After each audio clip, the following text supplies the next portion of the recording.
رسول اللہ صلی اللہ علیہ وسلم کی مبارک عادتوں میں سے ایک مبارک عادت یہ بھی تھی کہ آپ صلی اللہ علیہ وسلم کو جب بھی کوئی پریشانی لاحق ہوتی تو آپ نماز کی طرف رجوع فرماتے تھے۔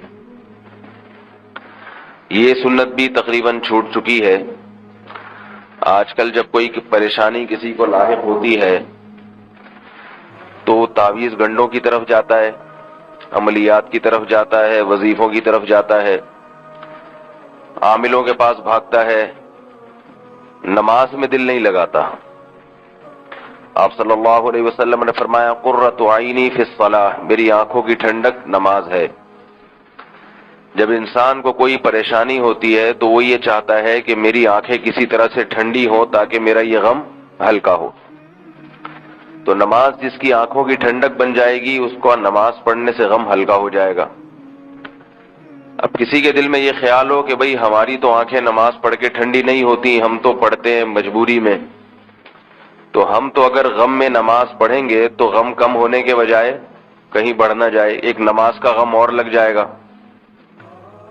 تو یہ سوچ غلط ہے۔ وجہ اس کی یہ ہے کہ جب آپ رسول اللہ صلی اللہ علیہ وسلم کی سنت زندہ کرنے کے لیے نماز پڑھیں گے تو ایک تو یہ کہ اس سنت کی برکت سے اللہ تعالیٰ غم کو ہلکا کریں گے، دوسرا نماز آنکھوں کی ٹھنڈک بنتی چلی جائے گی، آہستہ آہستہ نماز کی عادت پڑے گی۔ ایک بزرگ فرماتے تھے کہ جب میرا دل چاہتا ہے کہ اللہ مجھ سے بات کرے تو میں قرآن مجید کی تلاوت کرتا ہوں، سب باتیں اللہ کرتا ہے مجھ سے اس میں، اور جب میرا دل چاہتا ہے کہ میں اللہ سے باتیں کروں تو میں نماز کی نیت باندھ لیتا ہوں، اس میں سب باتیں انسان اللہ سے کرتا ہے۔ تو صلاۃ الحاجت ہے یا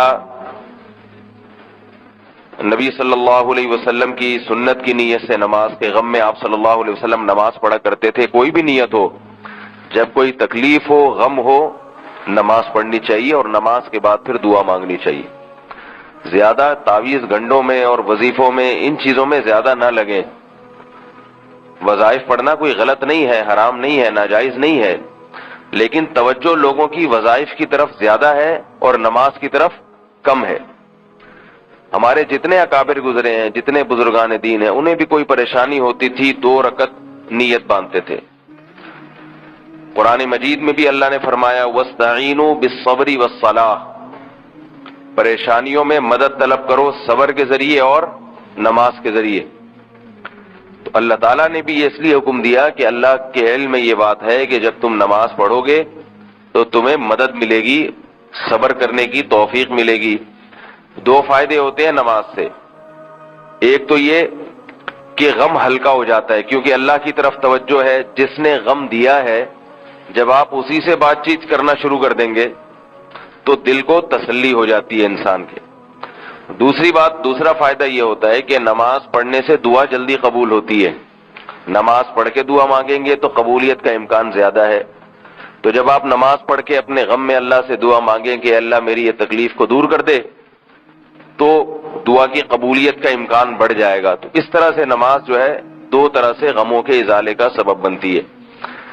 اور جیسے مختلف وقتوں میں مختلف کاموں کی اہمیت زیادہ ہوتی ہے، ایسے ہی مختلف اوقات میں نماز کی اہمیت بھی اس میں بھی کمی بیشی ہوتی رہتی ہے۔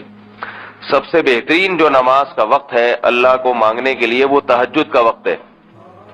کسی کو کوئی غم ہو، میں دعوے سے کہتا ہوں، گارنٹی سے کہتا ہوں، کسی بھی قسم کا دنیا کا کوئی غم لگا ہو اس کو، وہ کسی طرح ہمت کر کے رات کو تہجد میں اٹھے اور 2 رکعت تسلی سے پڑھ کے اللہ سے مانگے تو دیکھے کہ اس کے دل کا بوجھ کتنا ہلکا ہو جاتا ہے۔ کوئی ڈپریشن کی گولی ایسی نہیں ہے اور کوئی دوا ایسی نہیں ہے جس سے اس کا غم اتنا ہلکا ہوگا جس طرح سے اللہ سے مانگنے سے ہلکا ہو جائے گا۔ اس کے دل میں یہ بات آئے گی کہ جو مشکلات دینے والا ہے اور مشکلات حل کرنے والا ہے، میں نے اس کے دفتر میں اپنی فائل جمع کرا دی ہے، اپنی درخواست جمع کرا دی ہے، کبھی نہ کبھی تو نمبر آ جائے گا۔ لوگ کہتے ہیں نا بھائی اپلیکیشن تو جمع کرا دی ہے، کمپلین تو کروا دی، اب دیکھیں ہوتا کیا ہے۔ تو ہم تو دنیا کے دفتروں میں کمپلین کروا کے مطمئن ہو جاتے ہیں، حالانکہ اس میں 100% اس کا امکان نہیں ہوتا کہ آپ کی اپلیکیشن منظور بھی ہوگی۔ تو اللہ کے دفتر میں تو 100% امکان ہوتا ہے کہ وہ منظور ہوگی۔ البتہ اللہ تعالیٰ کے ہاں منظور کرنے کے طریقے مختلف ہیں، کسی کی فوراً منظور، کسی کی دیر سے بھی منظور ہوتی ہے، تو اس میں بھی انسان کو تسلی ہوتی ہے کہ بھئی میں نے درخواست جمع کرا دی ہے، اب اللہ تعالیٰ اس غم کو اگر بڑھا رہے ہیں، طول دے رہے ہیں، تو اس میں میرا فائدہ ہوگا، میں نے اپنے کوائف پورے کر لیے ہیں، ایک تسلی ہوتی ہے۔